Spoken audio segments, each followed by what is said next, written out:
Olá e bem-vindos a mais uma análise aprofundada. Hoje, vamos mergulhar num caso que tem dado o que falar no Brasil. O caso envolvendo o Felipe Martins, né, ex-assessor especial da presidência. Exato.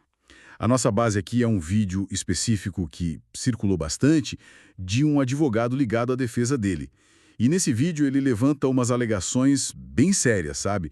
Sobre a autenticidade de provas que a acusação estaria usando. Sim, alegações de falsificação, basicamente. Isso.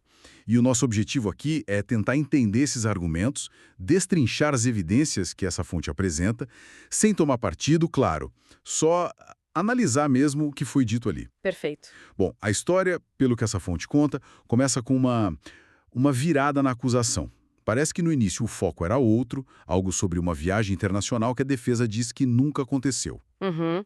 Isso foi bastante noticiado na época. Pois é, mas agora parece que o centro da questão mudou. O foco seria a suposta participação do Martins em reuniões lá no Palácio da Alvorada, em dezembro de 2022. Reuniões onde teriam discutido a tal minuta golpista. Aquela suposta minuta de decreto para contestar o resultado da eleição, né? Exatamente essa. Então, vamos tentar desembrulhar essa teia aí. Certo. E a primeira prova que a acusação teria usado para conectar o Martins a essas reuniões, segundo o vídeo da defesa, foi um documento bem simples, manuscrito, um registro de entrada na guarita do palácio. Um papel escrito à mão. Isso, onde constava só o nome Felipe. E o interessante é como a defesa reagiu a isso imediatamente. Sim, a reação foi tipo pegar a informação oficial para bater de frente com esse registro, né? Exatamente. Eles foram atrás de dados publicados no Diário Oficial da União e, importante, já de 2023, ou seja, já no governo Lula. Certo. E segundo essa fonte, esses dados oficiais mostrariam que não existe registro formal de entrada do Felipe Martins no Alvorada nas datas que a acusação aponta.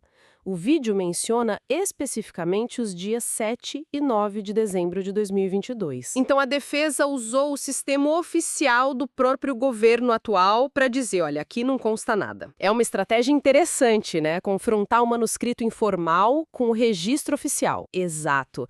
E aí, diante dessa contestação com base nos dados oficiais, a PGR, a Procuradoria-Geral da República, que é quem acusa nesse caso, teria apresentado novos documentos. Novos documentos. Sim, e isso já numa fase bem avançada do processo, nas alegações finais.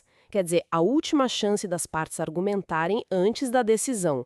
Apresentar prova nova nessa altura já chama atenção por si só. Entendi. E é aí que a coisa esquenta mesmo, imagino. E aí que entra a alegação mais explosiva da defesa. Eles afirmam que esses novos papéis, que também seriam manuscritos e serviriam para comprovar a presença do Martins, Sim. que esses papéis teriam assinaturas falsificadas. A defesa foca a suspeita num militar específico, o segundo sargento Gomes Neto. Falsificadas. Nossa. E como eles tentam mostrar isso no vídeo? Então, o vídeo mostra imagens dessas supostas assinaturas, uma do lado da outra. E a alegação é que, para cada dia diferente que aparece registrado nesses novos documentos, a assinatura atribuída ao sargento Gomes Neto é completamente diferente. Diferente como? Uma variação normal? Não, segundo a defesa, é radicalmente diferente. Tipo, visualmente não parecem ter sido feitas pela mesma mão, sabe? Eles tratam essa variação como um indício muito forte de fraude. Entendi. Então não é só uma diferença sutil. Eles estão dizendo que as assinaturas são totalmente distintas entre si. Exatamente. E a defesa não parou por aí, não se limitou a só apontar essa diferença visual. O que mais eles fizeram? Para tentar dar mais peso a essa suspeita, eles contam no vídeo que foram pesquisar e acharam um processo cível, antigo, nada a ver com esse caso atual. Certo? E nesse processo antigo, encontraram documentos com o que seria a assinatura padrão, ou pelo menos uma assinatura usada formalmente pelo sargento Gomes Neto. Ah, para ter uma base de comparação. Isso. E aí, comparando essa assinatura padrão com as várias assinaturas diferentes que surgiram nesses novos documentos da PGR, bom, a defesa afirma que a diferença é gritante, que é visível que não são a mesma assinatura. Isso realmente levanta uma questão séria sobre a validação dessa prova, né? Especialmente por ela ter surgido mais tarde. E, segundo a defesa, ir contra informações oficiais que eles já tinham apresentado antes, como os dados do Diário Oficial. Sem dúvida. A questão da cadeia de custódia, da autenticidade é fundamental. E a defesa, não satisfeita só com a comparação a olho nu, digamos assim, decidiu ir para a análise técnica. Contrataram um perito. Sim, um perito particular para fazer um exame grafotécnico, aquela análise científica da escrita manual, para ver se é autêntica ou não. E imagino que o vídeo deu um destaque para as credenciais desse perito, para dar peso ao laudo. Com certeza. A fonte faz questão de detalhar isso.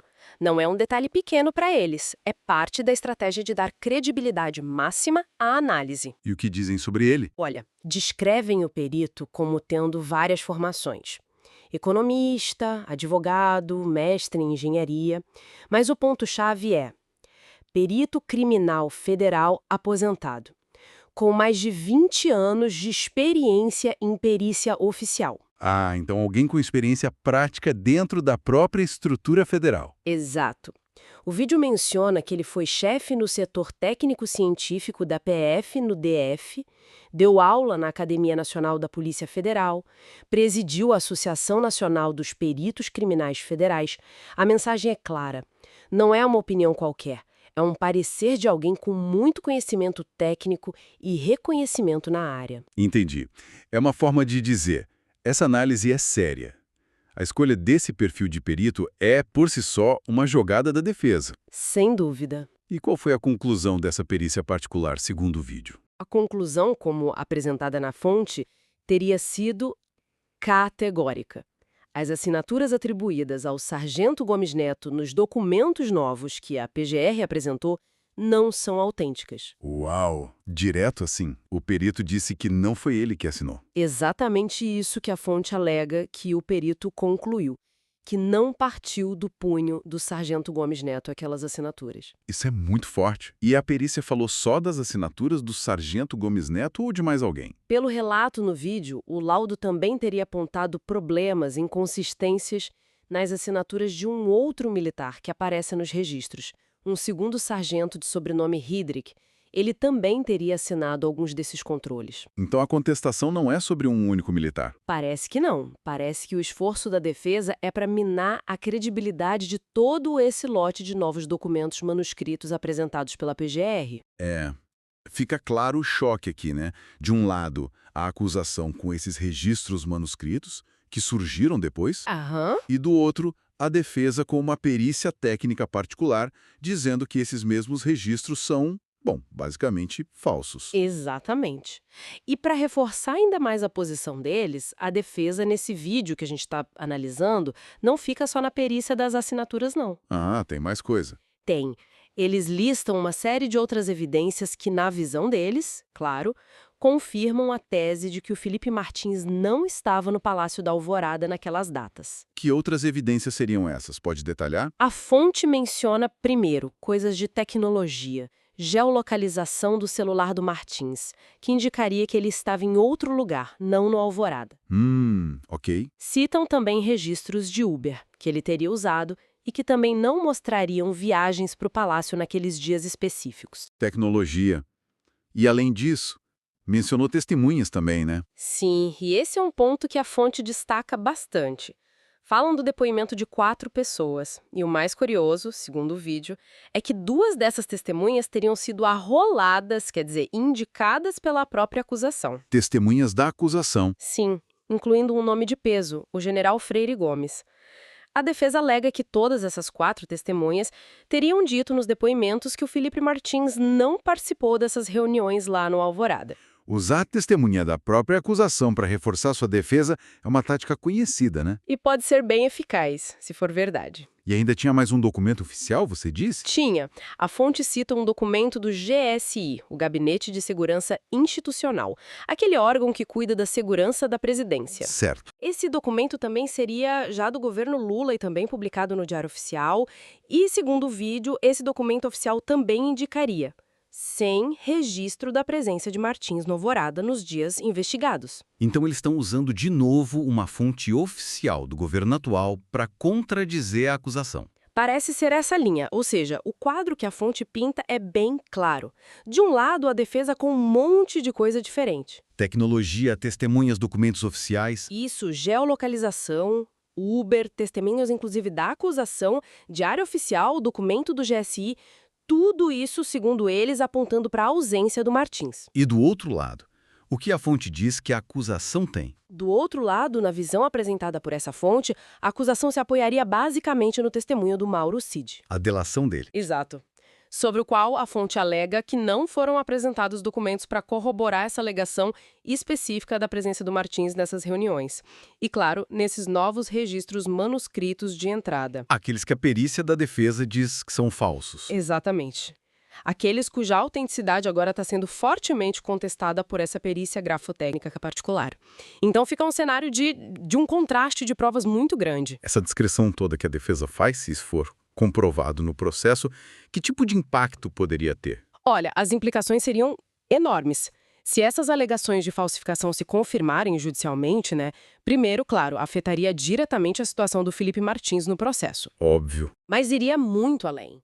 Colocaria em xeque a credibilidade das provas que a acusação apresentou, levantaria questões muito sérias sobre como essas provas foram obtidas, verificadas, como elas entraram no processo, ainda mais numa fase tão adiantada como as alegações finais. Questionaria a própria investigação ou a atuação da PGR, no caso? Poderia questionar os procedimentos, a diligência, sim, teria um impacto na percepção da lisura do processo como um todo. E o advogado no vídeo, o que apresenta tudo isso, como ele termina? Qual é a mensagem final dele? Ele termina de um jeito bem forte, reafirmando que o cliente é inocente.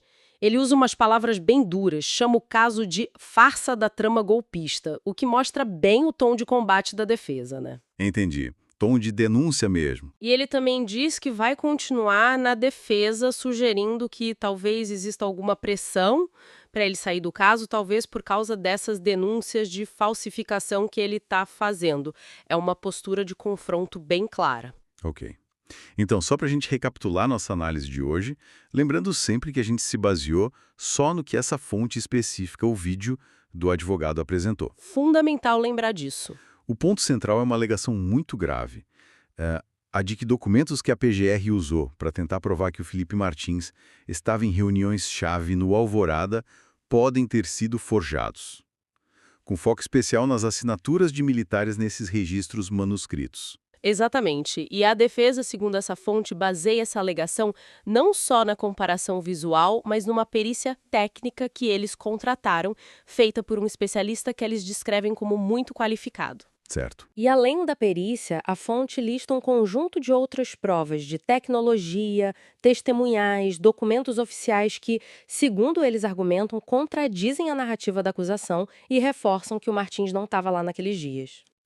A situação que essa fonte descreve mostra bem aquele conflito clássico que pode acontecer num processo, Diferentes tipos de prova dizendo coisas diferentes. Totalmente. O oficial contra o manuscrito, a tecnologia contra talvez um testemunho, a perícia técnica tentando ser a palavra final sobre a autenticidade de um documento.